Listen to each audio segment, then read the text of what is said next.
Example number 5 class 11 आपके NCERT book 8.1 का। इसमें देखो क्या पूछा है कि फाइंड ए की वैल्यू हमको फाइंड करनी है। किसकी वैल्यू? ए की वैल्यू फाइंड करनी है। और कंडीशन क्या दिया हुआ है देखो, if the 17th and 18th term of expansion 2 plus A के पावर 50 आर इक्वल, यानी 17th and 18th term are equal, ये दोनों बराबर है। ये इसमें कंडीशन दी हुई है।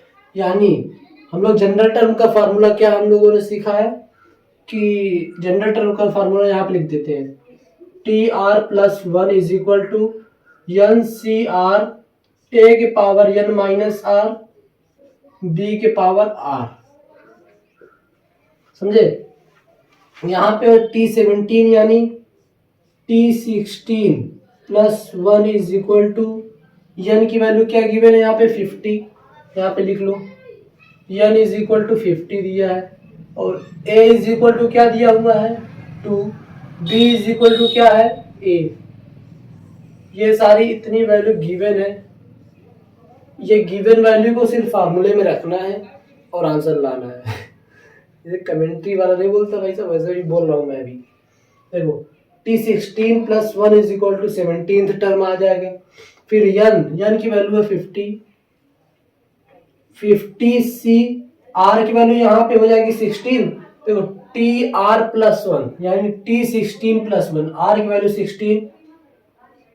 16 ए की value 2, N minus R 50 minus 16 is equal to 34।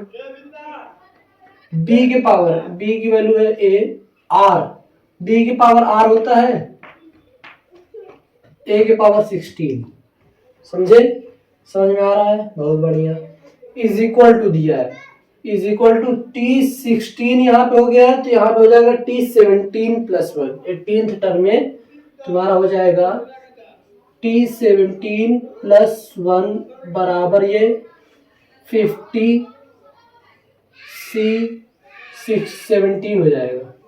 50 C17 2 के पावर 33 हो जाएगा। 50 minus 17 is equal to N minus R, N 50 minus 17 is equal to 33। B की वैल्यू यहाँ पे ए है, ए के पावर आर, आर की वैल्यू यहाँ पे 17 है। आई होप आप लोग को समझ में आ रहा है बढ़िया से। अब देखो, अब ये 50 C17 को इधर भेज दो, इसके अपॉन में कर दो। 50 C17 इंटू, ये भी इंटू में 2 के पावर 33, ठीक। और ये जो a है, ये a को इधर भेजो, ये जो a को इधर भेजोगे। अब ये मैंने इसको इधर ले आया तो इसको इरेज कर दूं, कोई जरूरत नहीं है। तो यहाँ पे सिर्फ बचेगा A17 यहाँ पे सिर्फ बचा, और ये जो a है इसको इधर अपान में कर दो। मल्टीप्लाई में है ना, ये नीचे आ जाएगा तो डिवाइड हो जाएगा, A16 हो जाएगा।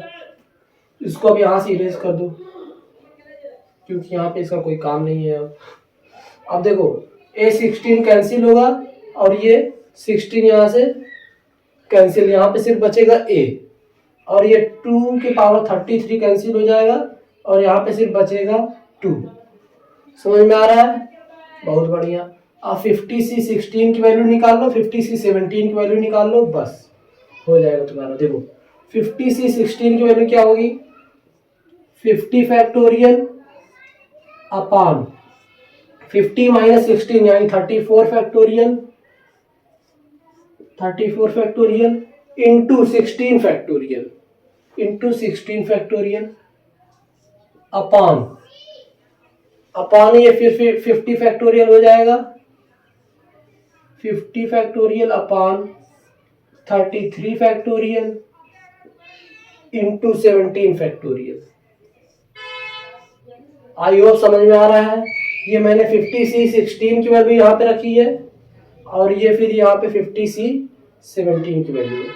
50 फैक्टोरियल से 50 फैक्टोरियल मर गया, 33 फैक्टोरियल यहाँ मर जाएगा, तो यहाँ पे सिर्फ बचेगा 30। देखो मैं बता रहा हूँ, यहाँ पे 34 फैक्टोरियल यहाँ पे था और 16 फैक्टोरियल यहाँ पे था कि नहीं। 34 फैक्टोरियल को लिख सकते हो 34 इंटू 33 फैक्टोरियल और इंटू ये 16 फैक्टोरियल लिख लो। देखो ये 33 फैक्टोरियल मर जाएगा यहाँ से, अब समझ में आ रहा होगा। और ये फिर जो 17 फैक्टोरियल है, 17 फैक्टोरियल को तुम 17 इंटू 16 फैक्टोरियल लिख सकते हो। 16 फैक्टोरियल मर गया। सुनो अब क्या बचा यहाँ पे, 34 सिर्फ बचा है बस। समझ में आ रहा है कि नहीं, बढ़िया से एकदम समझ में आ रहा है कि नहीं। 34/17 बचा है। देखो क्या बचा है, सुनो ये 17 जो है ये एकदम ऊपर इधर जाएगा, ये उठ के इधर आ जाएगा 17, और ये 17/34 बचा है तुम्हारा। 17/34 समझ में आ रहा है। ये 17 कैसे ऊपर गया, देखो क्या होता है कि ये 17 अगर ऊपर गया है, ये जो 50 फैक्टोरियल है तो ये इसमें मल्टीप्लाई होता है। ये रूल तुम लोग जानते होंगे। तो 17/34 जब हो जाएगा, इनटू में ये 2 है ना तुम्हारा, ये 2 फैक्टोरियल यहाँ पे 2 बचा हुआ है।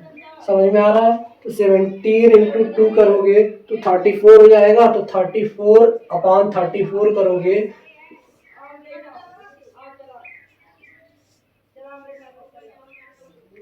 34/34 करोगे तो 1 आएगी, मतलब कि ए की वैल्यू जो है तुम्हारी 1 आ गई है। ए की वैल्यू क्या आई है, 1 बच्चों। समझ में आ रहा है कि नहीं, बढ़िया सा एकदम जोश जोश के साथ हम लोग पढ़ते हैं भाई।